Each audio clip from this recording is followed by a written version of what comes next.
everyone, it's Lucky with Unfiltered Lucky. And today I want to talk about Dylan Mortensen and Bethany Funk, the two roommates who were inside the King Roadhouse at the time that the Idaho 4 crimes were being carried out. Now, in my opinion, Dylan and Bethany add a lot to the mystery that surrounds the Idaho 4 case. They were both obviously inside the house as the crimes were happening. One of the roommates supposedly saw this perpetrator walk past her bedroom door and was able to get some sort of description. Now, after that, they didn't do anything. They never called 911. And I think that when Chief Fry gave his very first press conference 3 days after the Idaho 4 crimes occurred, and he mentioned that there were two people inside this house as these crimes were occurring, and that one of these people saw the perpetrator at approximately 4 a.m., and that 911 wasn't called until noon, I think that's when a lot of us said, hold on a second, what is really going on here? So when the exhibit to the PCA first came out, and we were able to read it, we were able to read what Dylan Mortensen had told investigators and the description that she had supposedly given. It didn't really make a whole lot of sense. It didn't make a lot of sense to me that this perpetrator walked right past Dylan as she was standing in her doorway. He walked right past her bedroom door at approximately 4:20 a.m., and then Dylan just closed her door and never called law enforcement for help.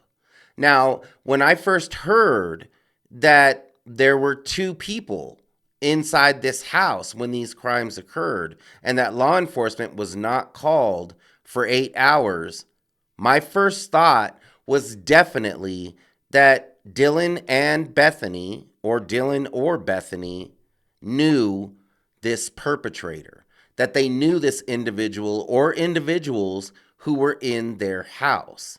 It just seemed odd to me that a total stranger is going to walk into the King Roadhouse, take 4 people's lives with a knife, and then just walk out without 911 being called. That just doesn't make sense to me. And the only way that I could wrap my head around it, as Jennings would say, is that these roommates knew whoever committed these crimes. That's the only reason that I can think of that Dylan and Bethany would hesitate to call the police. It doesn't make sense that in the middle of the morning they call friends over to the house because allegedly they're having problems getting Xana's bedroom door open. But here's the question. Why didn't Dylan and Bethany go upstairs to see if they could get Kaylee and Maddie to help them? Why would they call people from outside the house before they went upstairs and asked Kaylee and Maddie for help? That doesn't really make sense to me. And then they came out and said that they never went to the 3rd level, that nobody went to the 3rd level. Law enforcement are the ones who found Kaylee and Maddie. It's just strange that Dylan didn't call for help, or even that Bethany didn't call for help, because now we know after these suppression hearings that Dylan was texting with Bethany during the time of these crimes. So it's odd that Dylan never called for help after seeing the perpetrator leave the crime scene. I mean, they were just sitting there in their bedrooms texting each other while their roommates were being brutally attacked inside this house. I mean, we know that they heard things. We know that Dylan supposedly saw things that she can't even explain. But what were they doing while these crimes were being committed? I just have a hard time believing that they're sitting in their bedrooms just texting each other. They're not afraid for their own lives. They're not afraid for what could happen to them. I mean, it seems to me as though they might flee the house. Both of them, both bedrooms, Dylan and Bethany, had easy exits. Dylan could have climbed out the window and she would have been right there on the ground. Bethany could have climbed out the window or even run out the front door and she would have been right there on the ground floor. So it seems odd to me that neither one of them fled the scene, that neither one of them were frightened enough to feel like they might need to flee.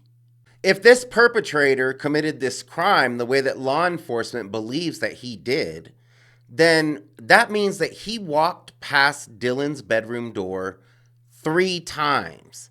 He walked past the stairwell going down to Bethany's bedroom twice. He never entered either of these two areas.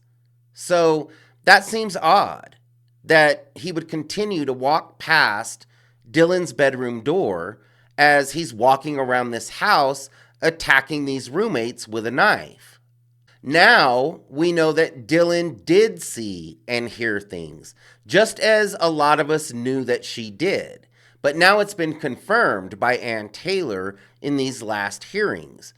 Dylan was seeing things and she was hearing things, but her statement to investigators, if you really think about it, was kind of brilliant. Dylan Mortensen gave a very open-ended answer, and I'll tell you why. Because she told investigators from the very, very beginning that she could not be sure that her statements were accurate. She said, I could have been imagining these things. She said that she thought that she might even be dreaming what she was seeing and hearing. So she told law enforcement from the beginning, I am not sure if my statements are accurate. I'm not sure if they're true. Now, if you think about it, Dylan has covered her bases because now, if any of her statements are found to be false or misleading, she can always go back and say, I told investigators that I wasn't sure if my statements were going to be accurate. I was intoxicated. I didn't really know what was going on. So she let investigators know right away. I mean, she told them basically that her statements could be false. We've talked a lot about Dylan and Bethany and what these roommates may have heard while these crimes were being committed inside the King Roadhouse, because it wouldn't make sense that they didn't hear anything. We know that this was not a silent crime. I mean, you have a perpetrator walking through the King Roadhouse, taking roommates' lives over 2 floors with a knife. You have Dylan seeing and hearing things from the 2nd floor. You have a dog barking nonstop. Xana is on TikTok at 4:12 a.m. and there's a DoorDash delivery being made at approximately the same time that law enforcement believes that these crimes began. So I feel like we can put to rest the idea that everyone in this house was sleeping when this perpetrator entered. I'm just not going for the idea that one person snuck into this house with a knife and delivered an initial strike to each of the 4 victims that prevented them from screaming. Not only did it prevent them from screaming, it prevented the people around them from screaming. That just doesn't make any sense. Now, something else that we read in the PCA was Dylan's description, which was that this perpetrator that walked past her bedroom door as she stood in the doorway in shock was 5'10" or taller. He wasn't muscular, but he was athletically built. He was clad in black and he had bushy eyebrows. Now, does that sound like a 20-year-old giving a description of someone who she saw? Or does that sound like law enforcement interpreting her words? Because in my opinion, I just don't see a 20-year-old student saying clad in black. To me, that sounds more like something that a cop would say. Now we know that Dylan was so intoxicated that she was second-guessing her own statements. She told law enforcement that she wasn't sure. She wasn't really sure what she saw. So how do we know that her description is accurate? You know, when I read this in the PCA, I was reading it as though this was Dylan's accurate description, that this was factual, that this is what she had seen. But now we know she doesn't even know what she saw. She doesn't even know what she heard. So, how can this description even be considered accurate? And how could it be included in the PCA if Dylan couldn't even confirm her own description? I mentioned this in my last video, and a lot of you mentioned this in the comments, and that is that it kind of feels as though maybe Dylan was more than just intoxicated. I mean, I've had a few too many to drink, and never have I felt like I was hallucinating. Now, there are substances that will make people feel like they are hallucinating, and these substances are very popular on college campuses. They've been mentioned a few times in this case alone. So, these substances are very popular on college campuses, and they will make people hallucinate. They will make people second guess what they're seeing.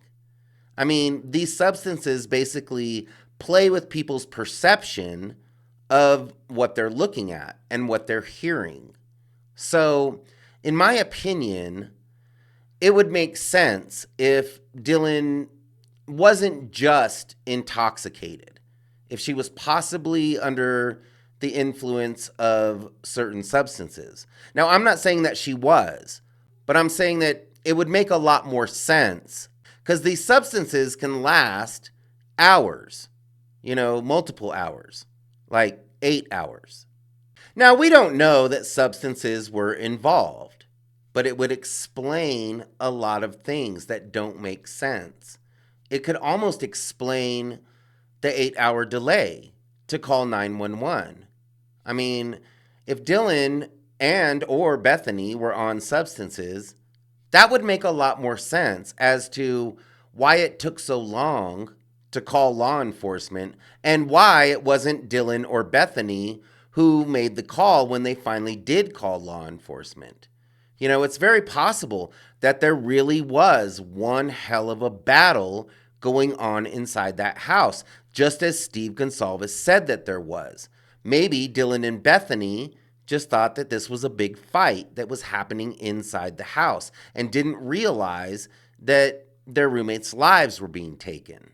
This might also explain why Dylan and Bethany never felt the need to flee the house.